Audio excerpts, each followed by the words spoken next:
है वेब समाचार। पूरे झारखंड में पंचायत चुनाव की सरगर्मी जैसी समाप्त हुई, नगर परिषद, नगर पंचायत, नगर निगम चुनाव को लेकर निर्वाचन आयोग एक्टिव हो चुके हैं। आपको बता दें कि पूरे झारखंड में कई जिले ऐसे हैं जहां पे पार्षदों का कार्यकाल 2020 में ही समाप्त हो चुका है और कई जिले ऐसे हैं जहां पे पार्षदों का कार्यकाल 2023 में समाप्त होगा। सरकार इस पर विचार मंथन कर रही है कि दोनों का चुनाव साथ में करा जाए या अलग अलग करा जाए। हालांकि जो संकेत आ रहे हैं दोनों का कंबाइंड चुनाव होगा। बरसात के बाद कभी भी आदर्श आचार संहिता लागू हो सकता है। फेस्टिवल के बाद यानी नवंबर या दिसंबर में चुनाव हो सकता है। तो अभी हम आए हुए हैं लातेहार जिला। लातेहार जिला में लातेहार नगर पंचायत क्षेत्र पड़ता है और वार्ड नंबर 9 में आए हुए हैं और यहाँ के जो पार्षद हैं संयुक्ता कुंवर जी हैं। तो इनसे जानते हैं कि जनता ने जब इनको 5 वर्षों के लिए मौका दिया, अब तक क्या कुछ डेवलपमेंट यानी विकास का काम हुआ, इसके अलावा आगे की क्या रणनीति है, इसके अलावा कुछ पॉलिटिकल सवाल जवाब किया जाएगा। तमाम बिंदुओं पे इनसे बातचीत होगी। पहले तो संयुक्ता जी आपको वेब समाचार में बहुत बहुत स्वागत। नमस्कार सर। ये बताइए कि जनता ने जब आपको 5 वर्षों के लिए समय दिया, क्या कुछ डेवलपमेंट और विकास का काम हुआ? जी सर, जी नाली बनवाए सर। फिर उसके बाद हम लोग का सबसे बहुत बड़ा जो कारगिल पार्क है, वो कारगिल पार्क का भी काम चल ही रहा है, ये पूरा नहीं हुआ है। कारगिल पार्क बन रहा है, नाले बनवाए हैं और फिर पीएम आवास बहुत लोगों को बनवाए हैं जो कि गरीबी से, हाँ, उनके लिए वृद्धा पेंशन का भी कार्य करवाए हैं। कोरोना काल में हम लोग चावल वितरण का भी किए हैं।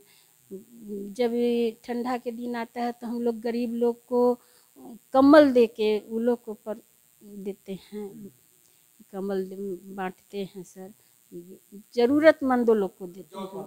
जी सर, ज़रूरतमंदों लोग। बताइए कि कोरोना काल में आपने लोगों को बढ़ चढ़ के हिस्सा लिया, लोगों को मदद किए, तो सरकार के अलावा आप अपने स्तर से भी लोगों को मदद?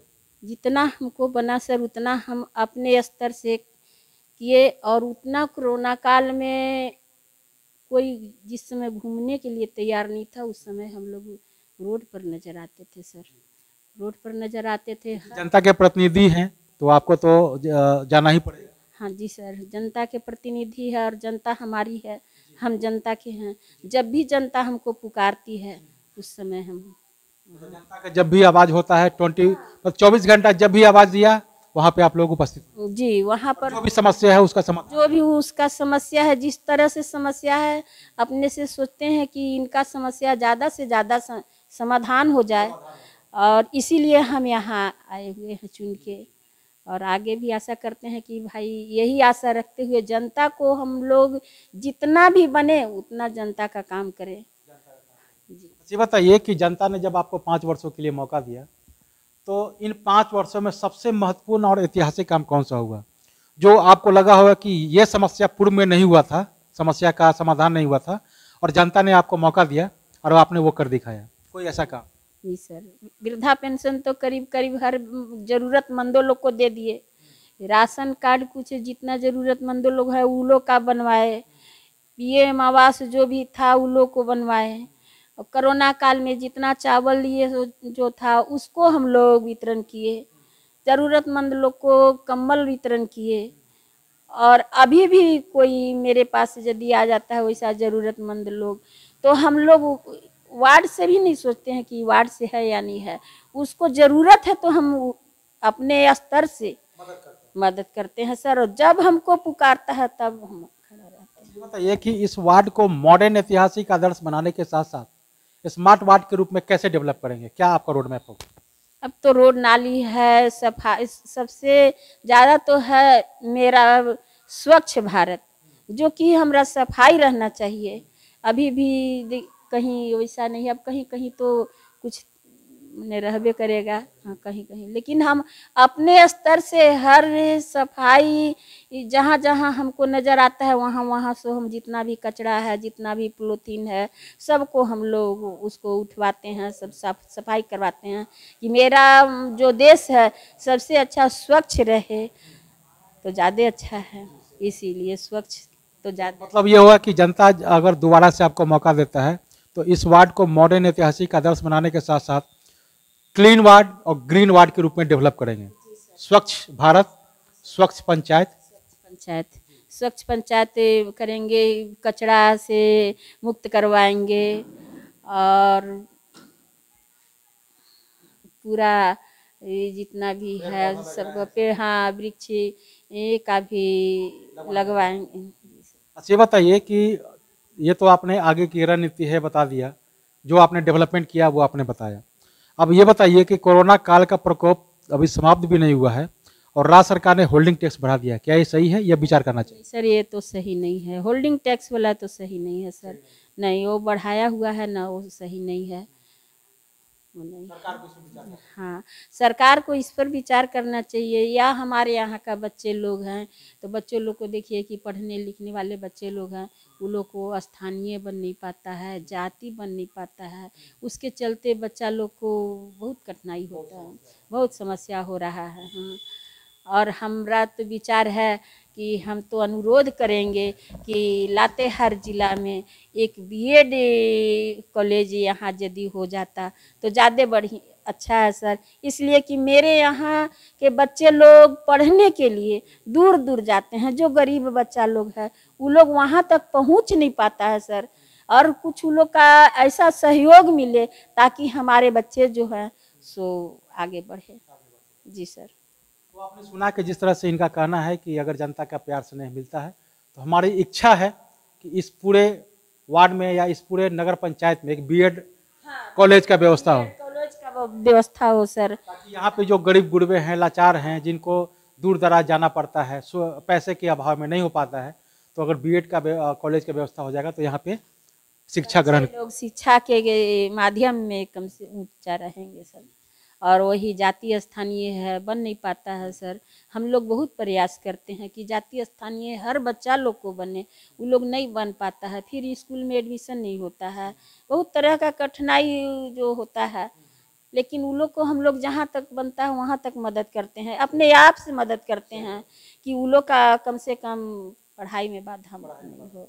मतलब आपकी प्राथमिकता होगी शिक्षा और स्वास्थ्य। शिक्षा है, स्वास्थ्य है, सफाई है। हाँ जी सर। फोकस होगा। हाँ। अच्छा बताइए कि जनता के प्रतिनिधि आप ही हैं, जनता के प्रतिनिधि एमपी एमएलए है, एमपी एमएलए भी है, उन लोगों को हर तरह का सुविधा मिलता है, चाहे वो मोबाइल खर्च हो, पेंशन हो, स्वास्थ्य लाभ हो, और आप लोगों को केवल मानदेय मिलता है, वो संतोषजनक। तो केंद्र सरकार राज्य सरकार से क्या मांग करते हैं? सुविधा मिले तो सबको मिले, नहीं तो किसी को नहीं मिले। जी सर, मांग तो करबे न करेंगे सर। आखिर जितना हम लोग को मानदेय मिलता है उतना तो लेबर लोग को भी नहीं मिलता है, उतना तो हम लोग चलते हैं सर, तो तेल का खर्चा भी नहीं मिलता है। तो आखिर यदि हम लोग का भी काम करते हैं तो, लेकिन उतने में हम लोग अभी संतोषजनक हैं। कई एक बार आवाज़ भी उठाए लेकिन कोई सुनवाई नहीं होता है, तो क्या करें सर। या इसके लिए बोर्ड में आवाज उठाए? हाँ, एक दो बार आवाज़ उठाए, बोले कि से ठीक है, इसको भेज दे रहे हैं। ये बताइए कि आप लोग का चुनाव का कार्यकाल मतलब आप लोग का कार्यकाल जो है 2023 में समाप्त होगा, मार्च अप्रैल में, मार्च में। तो निर्वाचन आयोग विचार कर रही है कि नवंबर या दिसंबर में चुनाव हो जाए, तो क्या चुनाव के लिए तैयार हैं या समय पर चुनाव हो? जब चुनाव होगा तब तो हम लोग तैयार रहबे करेंगे। चुनाव तो लड़ना है, ये है, जब भी आएगा तो भी लड़ेंगे। और हम क्या कहेंगे सर, हमारी जनता लोग कहेगी, जो हम काम कर रहे हैं मेरी जनता भी तो बोलेगी ना सर। हम चाहे आज रहे या 4 दिन के बाद जाए, लेकिन जनता तो हमारी है। और हम तो अपना बड़ाई तो खुद हम कुछ नहीं कर सकते हैं, लेकिन हमारी जनता तो बोलेगी ना कि हम क्या कर रहे हैं या हम उन लोग को लिए क्या मने ये कर रहे हैं। तो आप लोग जनता से भी पूछ सकते हैं सर कि हम क्या कर रहे हैं। ये बताइए कि यह अंतिम सवाल आपसे है कि आप एक पार्षद हैं और झारखंड के पूर्व राज्यपाल द्रौपदी मुर्मू जो है अब राष्ट्रपति बन गई है, उनका भी राजनीतिक करियर का शुरुआत पार्षद से हुआ, कैसा लग रहा है आपको? बहुत अच्छा सर, उनका जब वार्ड पार्षद से चुनाव हुआ तो बहुत अच्छा लगा, हम लोग को गर्व हुआ एक महिला होकर और उतना काम आगे बढ़ कर रही है। और वही प्रोत्साहन हम लोग भी अपने आप में जागृत होते हैं कि उसी तरह हम लोग भी आगे बढ़ते रहें और आगे काम करते रहे, जनता के बीच में रहे, जनता हमारी बीच में और हम जनता के बीच में रहें सर। तो आपने सुना कि जिस तरह से संयुक्ता कुंवर जी हैं इन्होंने क्या कुछ कहा वार्ड के डेवलपमेंट को लेकर, विकास को लेकर, होल्डिंग टैक्स को लेकर, मानदेय को लेकर, राष्ट्रपति को लेकर, चुनाव को लेकर, हर सवाल का जवाब इन्होंने बेबाक रूप से देने का काम किया है। और इनका कहना है कि अगर जनता का प्यार स्नेह मिलता है तो निश्चित तौर से मैं इस वार्ड के डेवलपमेंट के लिए, विकास के लिए हर स्तर पे मैं अपना काम करता रहूँगा। तो अब चलते हैं दूसरे पार्षद के पास, उनसे जानते हैं कि उनके द्वारा क्या कुछ डेवलपमेंट यानी विकास का काम किया गया है और आगे की क्या रणनीति है। तमाम बिंदुओं पे उनसे भी बातचीत होगी। आपने वेब समाचार में समय दिया, इसके लिए बहुत बहुत धन्यवाद। जी नमस्कार सर। अगर आपने हमारे चैनल को अब तक सब्सक्राइब नहीं किया है तो सब्सक्राइब कर ले, बेल आइकन भी दबाए ताकि हर छोटी बड़ी खबरों से रूबरू हो सके। बहुत बहुत शुक्रिया।